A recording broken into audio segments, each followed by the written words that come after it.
वापस वठण खिलाफ़ पीटीआई की दरख्वास्त से महफूज़ कयल फ़ैसिलो ॿुधाए छॾियो। जस्टिस जवाद हसन पीटीआई अॻवान उमर आफ्ताब की दाख़िल दरख्वास्त के न ॿुधण जोगी करार ॾेई रद्द करे छॾियो। हिकु ॾींहुं अॻु पेशावर हाई कोर्ट पीटीआई के इंटर पार्टी इलेक्शन ऐं चूंड निशान केस ते पंहिंजो मनानामो वापस वरितो हो। पेशावर हाई कोर्ट मनानामो वापस वठंदे इलेक्शन कमीशन जो 22 डिसंबर वारो फ़ैसिलो बहाल करे छॾियो हो। पीटीआई अॻवान बैरिस्टर गोहर तरफ़ां इलेक्शन कमीशन के फ़ैसिले खिलाफ़ अॼु सुप्रीम कोर्ट वञण जो ऐलान कयो वियो आहे।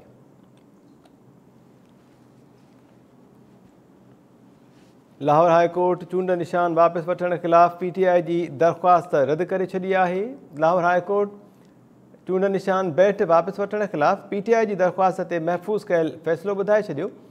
जस्टिस जवाद हसन पीटीआई अॻवान उमर आफ्ताब की दाख़िल दरख्वास्त के न ॿुधण जोगी करार ॾेई रद्द करे छॾियो।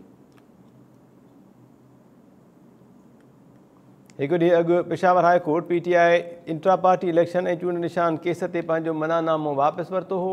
पेशावर हाई कोर्ट मनानामो वापस वठंदे इलेक्शन कमीशन जो 22 डिसंबर वारो फ़ैसिलो बहाल करे छॾियो हो।